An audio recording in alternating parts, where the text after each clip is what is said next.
pas de soucis. Et vous là, arrêtez les sucreries. Les crosseurs. Quoi, Hiker? Non, rien.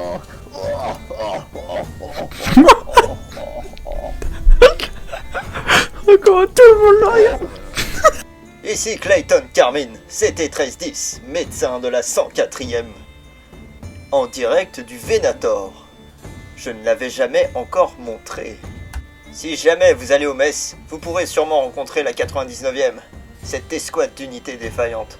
Non mais regardez-les! Ça c'est mon patron, le commandant Boost. Il semble aimer rester statique dans nos quartiers. Du coup, quand il dort, j'en profite pour aller lui... Parce que je sais faire de mieux quoi, lui palper les fesses. Évidemment, je suis obligé de vous parler de l'infirmerie. Mais cette infirmerie n'est pas très fonctionnelle, car on a mis tout le budget dans les salles, et pas vraiment dans l'équipement. Ce qui fait qu'on se retrouve avec des salles avec exactement le même équipement.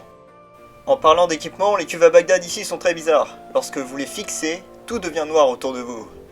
C'est assez étrange, et lorsque vous regardez un mur, tout redevient normal. La routine est toujours la même. Souvent, les patients viennent devant Jaco, qui joue le réceptionniste et infirmier à la fois.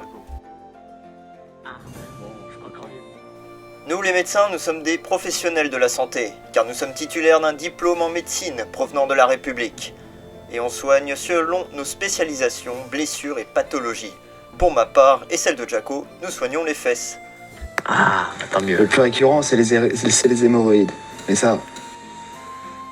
Un jour, uniforme. en mission, un crabe a mordu un de mes compagnons. Et pendant un mois, il a eu une chasse dégoulinante pendant... C'était affreux dans les quartiers. C'est affreux, c'est affreux. En ce moment, il y a beaucoup de CT qui viennent rejoindre la 104. D'un côté, ça fait plaisir, mais de l'autre, c'est un peu étrange. Bon, je ne vais pas cracher dans la soupe, parce que déjà, c'est dégueulasse de faire ça, mais... J'ai l'impression que ce sont des cousins qui viennent juste dans la 104 comme un camp de vacances. Et ça fait que les 104, comme moi, des purs 104, se retrouvent dans un régiment qui semble un peu dénigré et pris à la légère. Alors que nous, de base, la 104e sera notre premier et notre dernier régiment.